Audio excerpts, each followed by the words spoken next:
Selamat malam Ustadz.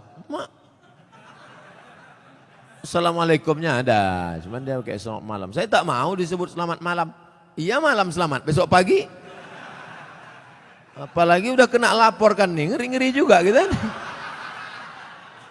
Iya, janganlah kalian mancing-mancing. Saya hamba Allah Pak Ustadz, alhamdulillah. Sekarang banyak orang hamba harta, hamba kuasa, hamba setan, hamba hantu.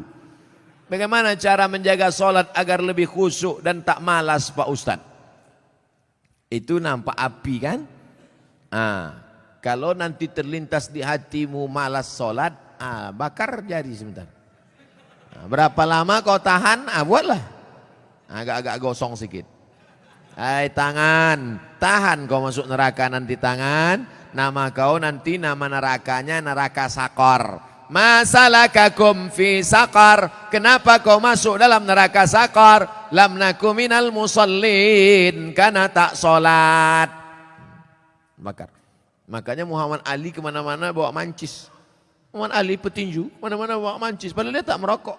Ditanya orang, kenapa kau bawa mancis? Asal terlintas di otakku mau buat dosa, aku bakar tangan. Kalau mancis tak mempan, obor bawa. Bagaimana sholat ini khusyuk Pak Ustadz? 5. Yang pertama, ketika berwudu khusyuk. Waktu menyuci tangan, bersih dosa dari tangan. Waktu memasukkan air ke mulut ke hidung, bersihkan dosa-dosa mulut, dosa-dosa lidah, dosa hidung. Waktu air dibasuh ke muka, keluar dosa-dosa biji mata, banyak silap salah. Waktu air menyiram tangan, keluar dosa-dosa dari ujung jari jemari. Khusyuk. Waktu air mengusap kepala, keluar dosa isi kepala yang kotor sampai ke lubang telinga. Waktu air menyiram kaki, keluar dosa-dosa kaki yang dilangkahkan ke tempat maksiat dan dosa. Makanya ketika berwuduk itu jangan bercakap. Ini banyak orang sambil wuduk bercakap. Itu loh, aku bilang sama kau kemarin, panjat pinang itu jangan besar-besar kali pinangnya. Modal kita pun tak ada, tapi kau itulah. Pak RT kan udah ngasih, Pak RW kenapa enggak juga? Entahlah, kentutlah sama dia. Gitu. Itulah maka tak khusyuk. Karena ketika wudhu masih bicara dunia. Lalu dari tempat wudhu ke tempat sholat tak boleh tasbih. Tasbih menggerak-gerakkan. Tak boleh. Tasbih tak boleh. Yang boleh tasbih. Subhanallah. Makanya kalau ada ngajak-ngajak ngobrol tak usah. Gimana kabar? Subhanallah. Subhanallah. 3. Ada terdengar azan, jawab. Hayya 'alas shalah. La haula wala quwata. Jangan bicara waktu azan. Siapa yang bicara ketika azan dikumandangkan, matinya mati su'ul khatimah. Begitu kata Syekh Imam Nawawi, Syekh Jalaluddin Abdurrahman As-Suyuti. Hati-hati. Lalu kemudian yang keempat, membaca bukan mutola'ah. Mutola'ah mulut tak bergerak. Waktu sholat itu membaca. Allahu Akbar kabir. Walhamdulillahi katsir. Ini banyak orang sholat mulutnya diam.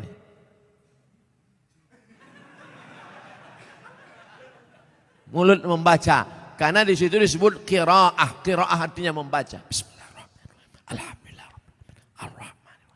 Yang kelima, mengerti apa yang dibaca. Itulah mengapa tadi saya pilih ayatnya, ayat-ayat pendek supaya besok kalau sholat zuhur mengerti apa yang dibaca. Wailul likulli humazatil lumazah alladzi jama'a malahu wa'addada. Kebetulan kawan di sebelah itu asik ngumpul-ngumpul harta. Jama'a malahu wa'addada. Yahsabu anna malahu akhladah. Kalla la yumbadanna fil hutamah. Apa hukumnya mencium istri sedang berpuasa? Istri siapa?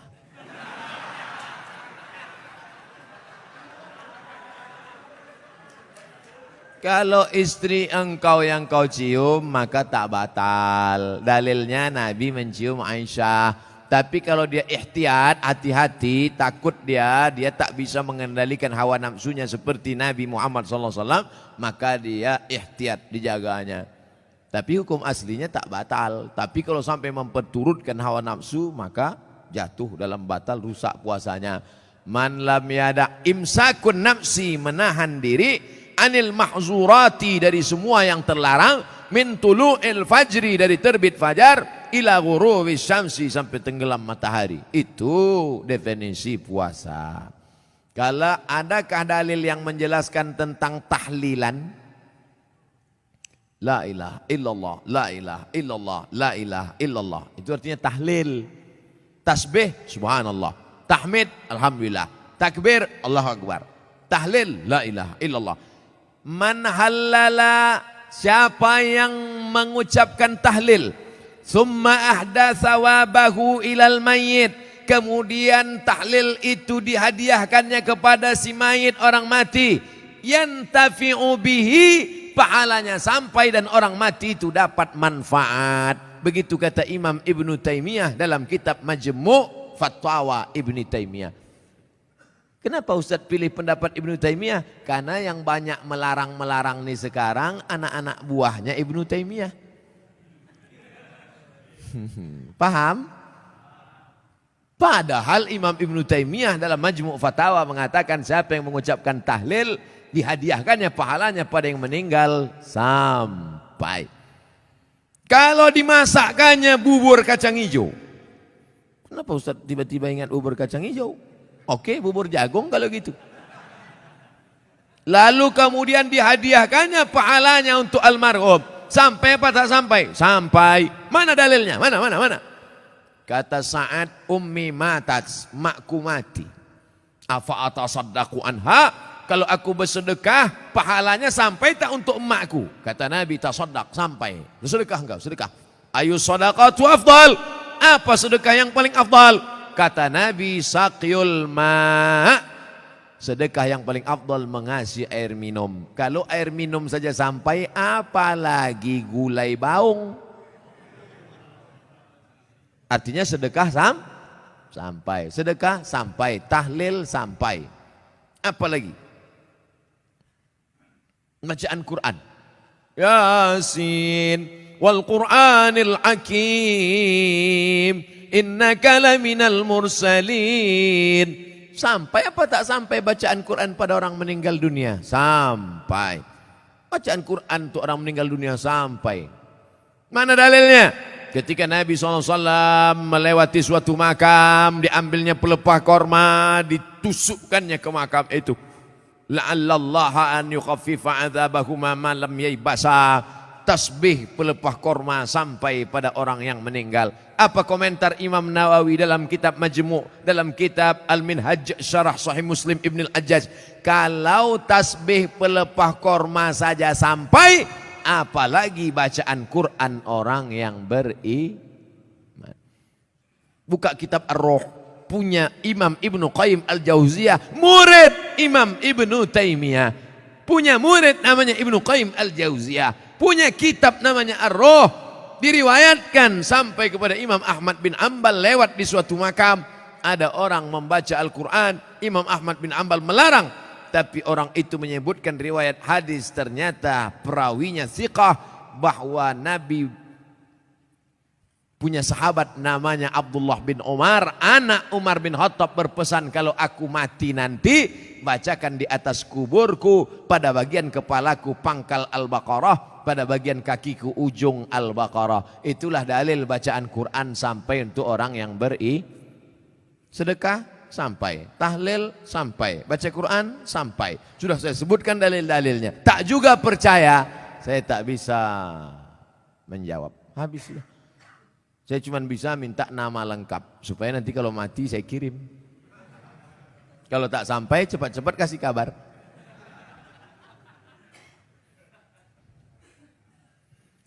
Mengazankan anak baru lahir itu apa dalilnya Pak Ustadz? Nabi mengazankan ke telinga Sayyidina Al-Hasan, anak Fatimah radhiyallahu anha, adzanas shalah, bunyinya seperti azan waktu azan salat.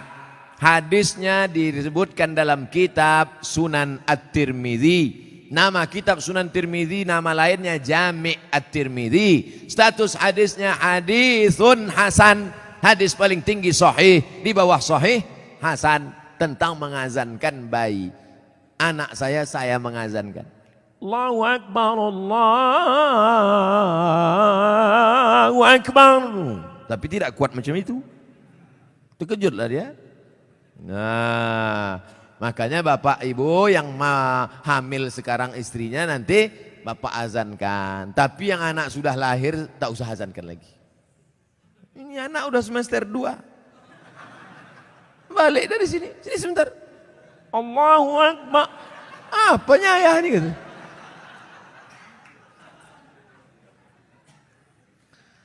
Saya mau tanya mengenai pernikahan uang hantaran.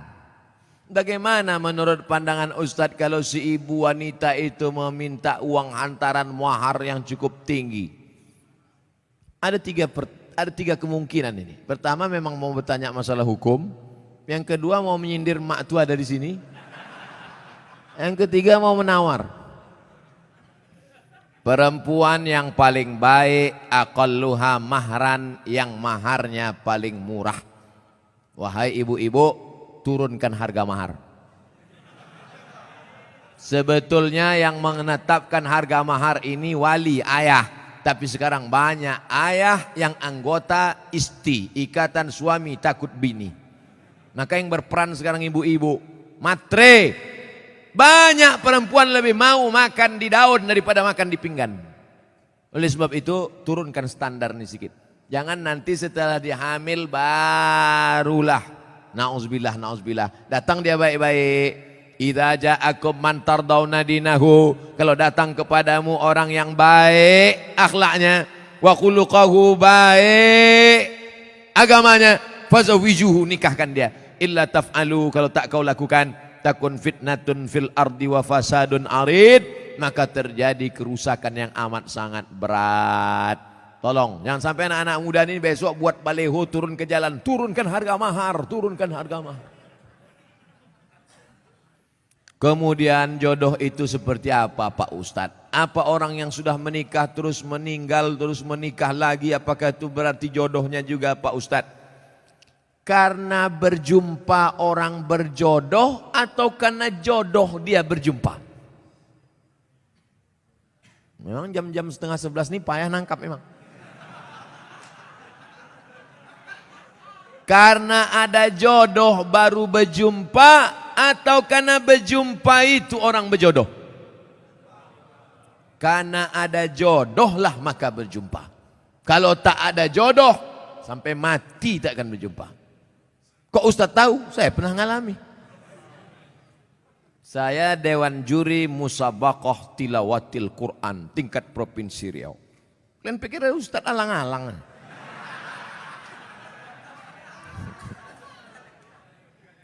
Waktu itu belum nikah. Kata kawan saya, Mat, ku carikan kau perempuan qari'ah hafizoh. Kami Dewan Juri waktu itu. Iyalah, kami pun seminggu kami cari, tak jumpa-jumpa. Setelah saya nikah, tahun berikutnya, pas kami sedang makan nasi goreng, berbisik kawan saya, Mat, yang kita cari tahun lalu, tuh di belakang. Tapi kita udah menikah.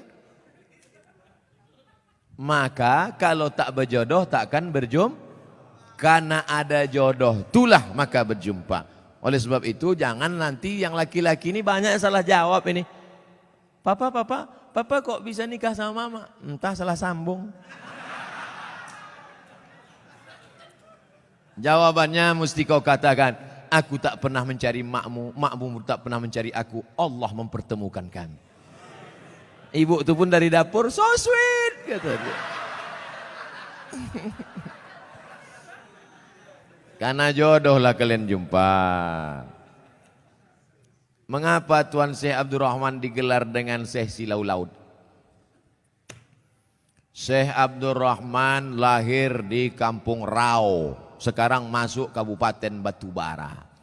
Lalu kemudian dia merantaulah ke Kedah, karena orang Batubara dulu biasa naik perahu tongkang kapal laut ke Kedah, bolak-balik, karena orang itu dekat Kedah. Sampai di Kedah belajarlah dia 7 tahun dan ikut lomba silat, menang, bekerja di kerajaan Kedah.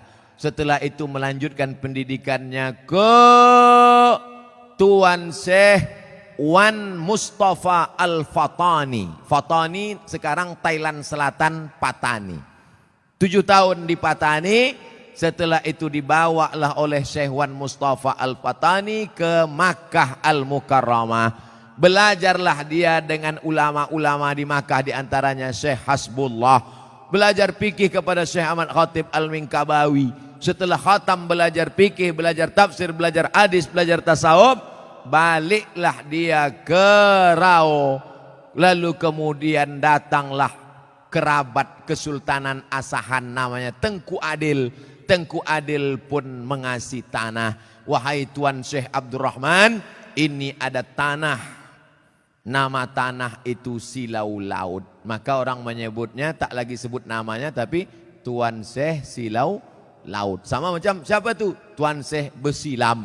Padahal nama aslinya adalah Tuan Syekh Abdul Wahab. Kampungnya di Rokan Hulu, namanya Rantau Binuang Sakti, tempat lahir Syekh Abdul Wahab Rokan. Tapi yang dipakai adalah Syekh Abdul Wahab Rokan. Sekarang jadi Kabupaten Rokan Hulu. Biasa itu. Tuan Syekh mana? Tuan Syekh Fulan, nama kampungnya yang disebutkan. Tuan Syekh Purba Baru, padahal namanya Tuan Syekh Mustafa Husain. Nah, jadi nama kampung yang disebut. Itu maka disebut Tuan Syekh Silau Laut karena nama kampung itu. Apa karomahnya Pak Ustadz?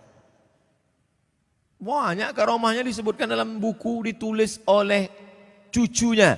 Namanya Tuan Syekh Dr. Andus Haji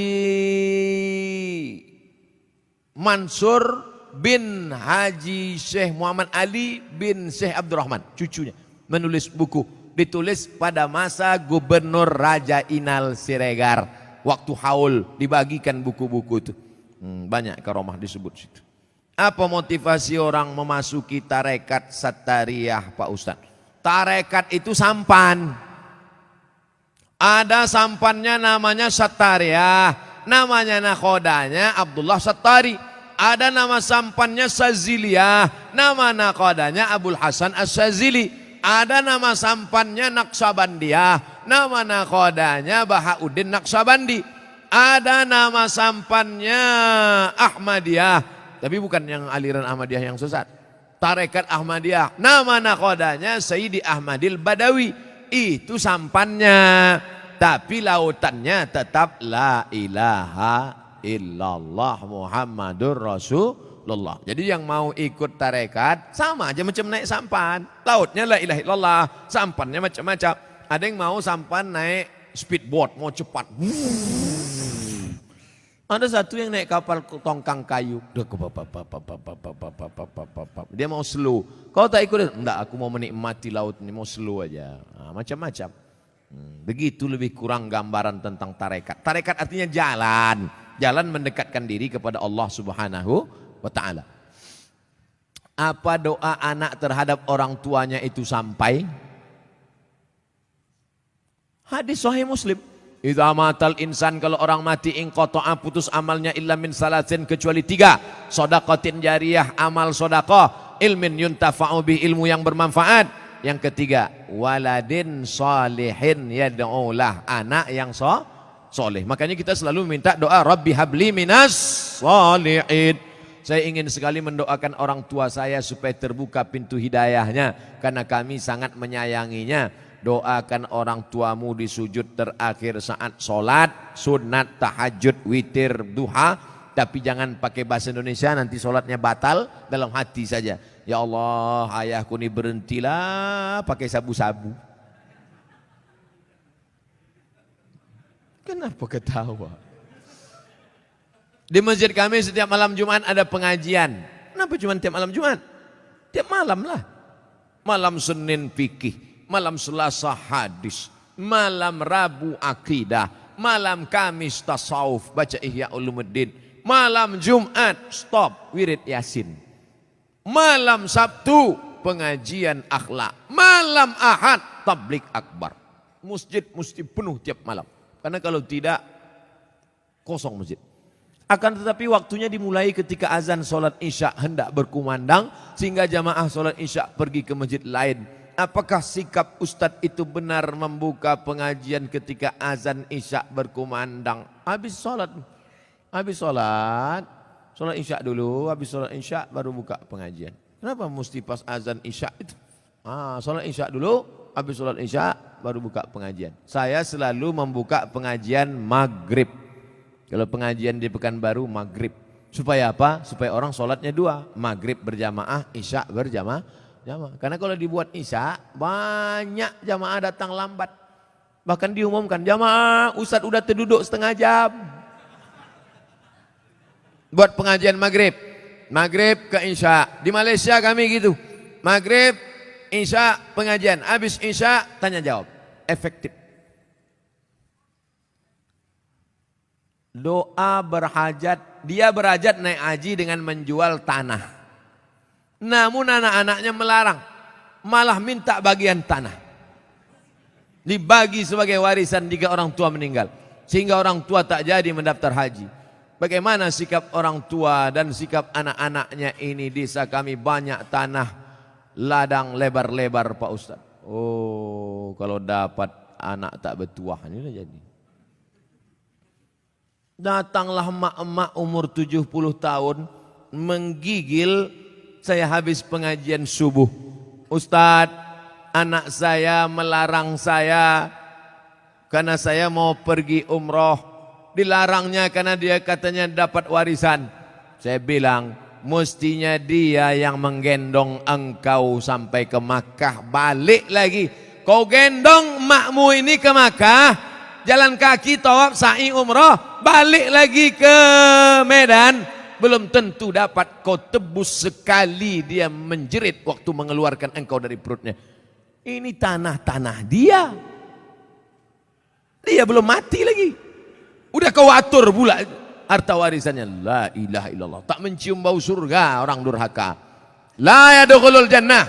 Tak masuk surga. Siapa itu? Uququl walidain. Durhaka pada orang tua. Dia mau pergi haji, biar pergi haji. Mak, aku tak bisa membahagiakan kau, mak. Mestinya aku membayarkan ONH nih. Mestinya aku membawa engkau ke Makkah. Aku tak bisa. Ini di tanah-tanah dia. Mau berangkat dia. Berangkat di tanah suci. Ini harta dia pula ditahan. Disuruh pula bagi dia sebelum mati. La ilaha illallah Muhammad Rasulullah. Naik darah tinggi saya.